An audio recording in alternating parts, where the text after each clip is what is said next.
श्री स्वामी समर्थ मित्रांनो, तर आम्ही निघालो होतो संभाजीनगरला श्री चक्रराज श्रीयंत्राचं पूजन होतं म्हणून निघालो होतो। तर आम्ही संध्याकाळी 5 वाजता निघालो होतो।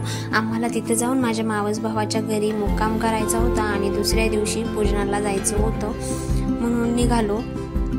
तर मित्रांनो, मुक्काम करून दुसऱ्या दिवशी आम्ही पोहोचलो कार्यक्रमाच्या स्थळी। पहाटे गेलो होतो। खूप गर्दी होती मित्रांनो, सगळीकडे अंधार दिसत होता।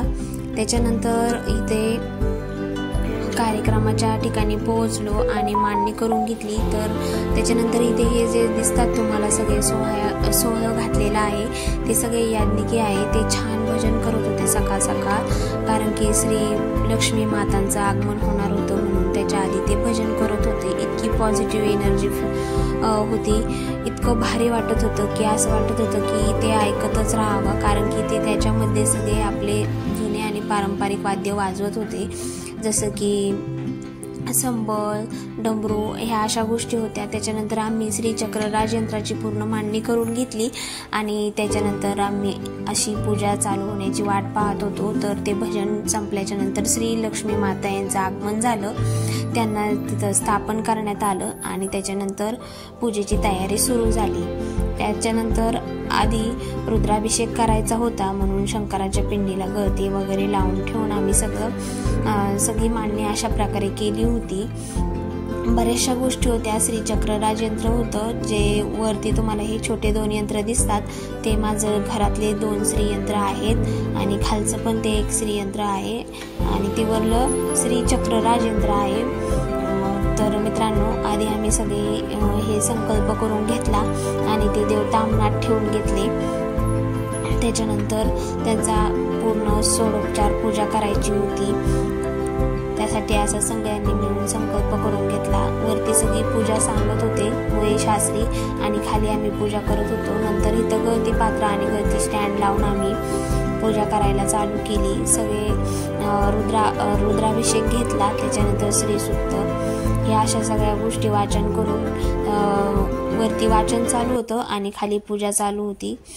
तर सगळी पूजा व्यवस्थित करून घेतली।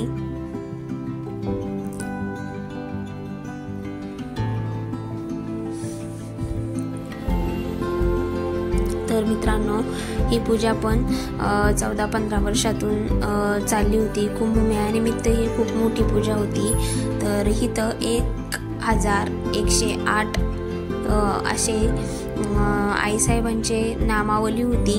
1108 वेळा आम्ही इथे कुंकुमार्जन केलं। श्री चक्रराज यंत्रावरती पण केलं आणि सगळ्या श्रीयंत्रावरती केलं। तर मित्रांनो, हे कुंकुमार्चन केलेलं जे कुंकू असतं ते सुवासिनींनी आपल्या कपाळाला रोज लावायचं असतं न चुकता। तर त्याचे पण खूप फायदे आहेत मित्रांनो। श्रीयंत्रावरती कुंकुमार्चन करण्याचे पण खूप फायदे असतात। तर ही सगळ्यात महत्त्वाची आणि मेन सेवा होती। इथं महादेवाच्या पिंडीला बेलपत्र आणि तांदूळ असे वाहिलेले आहे। 108 नामावली घेतली होती त्याच्यामध्ये।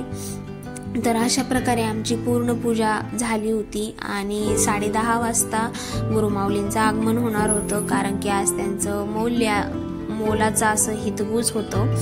तर इथं सगळी पूजा झाली होती आणि आम्ही इथं श्री म्हात्रे नमः हा मंत्र म्हणत होतो आणि पूजेत लक्ष पण देत होतो आणि ते पुढं भजन पण चाललं होतं। तर आम्ही असं बसून सगळेच लोक होते।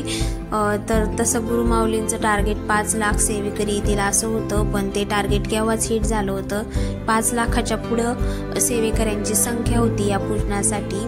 त्याच्यात पण 2 किट होते, एक 1100 वालं आणि एक 5000 वालं। तर मित्रांनो, जे 5000 वाले किटवाले होते ते असे पुढं होते स्टेजच्या समोर आणि 1100 वाले होते ते थोडेसे पाठीमागं होते। तर इथं गुरुमाऊलींचं आगमन झालं का त्यांना थोडंसं ट्रॅफिक असल्यामुळं गर्दी खूप होती। तर इथे हे बापलेक आहेत, इतकं सुंदर गाणं म्हणतात, जे नारायणी गुरुमाऊली जे गाणं आहे हे त्यांनीच गायलेलं आहे।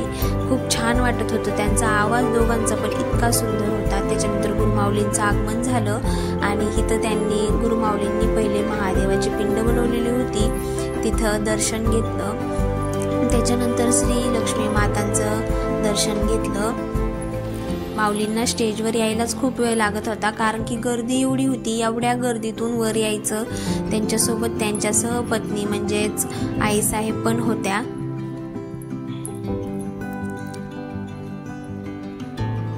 त्याच्यानंतर माऊलींचा असं मोलाचा असं हे दूध झालं.